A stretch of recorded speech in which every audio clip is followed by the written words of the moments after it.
भैया लोग नमस्कार, हर हर महादेव। भैया आप लोग का सवाल रहा कि एक रूम में यहाँ लागत कितना लागत है और एक बनावे के टाइम पे यहाँ जब शुरू की जाते है तो कौन कौन सामान की जरूरत पड़ता है। तो आज हम वही विषय पे यहाँ आप लोग के यहाँ गहराई तक चर्चा करब और कोशिश करब कि ये जानकारी आप लोग का बेहतर और अच्छी लगे और कौन सामान की जरूरत है कौन टाइम पे यहाँ एकदम आप पूरा नोटिस की जाए और लॉन्ग वीडियो यूट्यूब पे यहाँ जाके पूरा एकदम से एक देखे के बाद में आप बेहिचक बिना झिझक के रूम का तैयार कर सकते हो। तो शुरुआती जो स्टेज होते हैं भैया, आप रूम के बारे में यहाँ चर्चा करी थे आपको कि जो शुरुआती स्टेज होते हैं रूम का खड़ा करे से पहले का करे के चाहिए आप लोग के यहाँ और रूम का साइज का होना चाहिए। तो सपोज दैट हम एक उदाहरण आपका दी थे कि अगर 16 बाई 40 के रूम तैयार करते हो तो 16 बाई 40 के रूम में यहाँ जो हमारा मतलब कंपोस्ट के बैग रखा जाता है वो 1500 से लेकर और 1600 बैग तक आप रख सकते हो।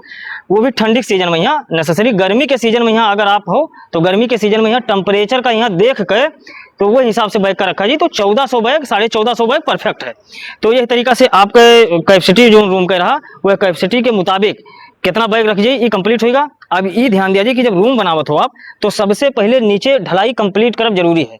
रूम जहाँ बनी वहाँ पर ढलाई हुई, ढलाई में यहाँ आपके मिट्टी पटान हुई, मिट्टी पटे के बाद में यहाँ ईंटा बिछावा जाए, ईंटा बिछावे के बाद में ओकरे ऊपर मसाला लगी जो आरसीसी ढलाई हुई, गिट्टी बालू मोरंग सीमेंट। तो यह तरीके से आप कम से कम 3 इंची मोटा ढलाई करो और जब भी ढलाई करो तो एक छोर से लेकर और दूसरे छोर तक यानी आगे से स्टार्ट कर तो ढलाई तो पीछे की तरफ रूम के पीछे की तरफ आपका ढाल करेगा 16 बाई 40 में। यहाँ यह तरीका आप ध्यान दीजिए कि पानी के अंदर जो है निकासी है वो पानी का निकासी एकदम रूम के बरकरार रहा है, यानी रूम के अंदर पानी नहीं रुकना चाहिए। जब भी रूम के कटिंग हुए या साफ सफाई हुए बैग खाली हुए तो आपके रूम बेहतर तरीके से सफाई हो जाए चाहिए। ये भैया पहला जानकारी रहा ढलाई के दौरान कि ढाल रूम का दिए बहुत जरूरी है और अंदर पाइप लगा के बाहर में यहाँ चेंबर दे दियो कि जब भी आप पानी डालो तो वही पाइप के माध्यम से चेंबर के माध्यम से पानी बाहर निकल जाए।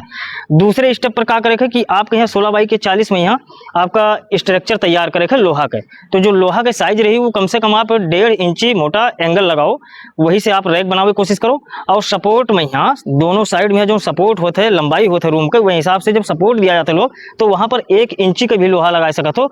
यह तरीका से अगर आप 16 बाई 40 के रूम तैयार करो तो मोटा मोटा आप मान के चलो कि 30 कुंटल के करीब में यहाँ आपका एंगल लगी। ये आपका दूसरा स्टेप होगा।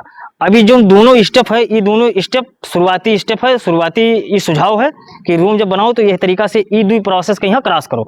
अब तीसरा लाइन आवत है आपके रूम के यहाँ खड़ा करे है। तो सामने देख सकते हो कि पप पैनल के रूम खड़ा है और पप पैनल के रूम ऐसा रूम होते है भैया कि आपके रूम जो रहता है वो बहुत जल्दी कोल्ड होते है, यही लिए का बनावा जाता है कि एसी टेम्परेचर मेंटेन करे। तो 16 बाई 40 के रूम में यहाँ सबसे पहले तो आप ये ध्यान रखा जाए कि जो पप पैनल के मोटाई है दीवार के और या छत के, तो अगर 16 बाई 40 के रूम में यहाँ आप दीवार दिए थे तो 80 mm के रही आपके मोटाई पैनल के और जो ऊपर छत लगी वो 110 से 115 mm के बीच में यहाँ मोटा रही दीवार आपके। और जो छत के ऊंचाई रही यानी जो दीवार के ऊंचाई रही वो तकरीबन आपका 16 फीट के करीब में रखे पड़ी।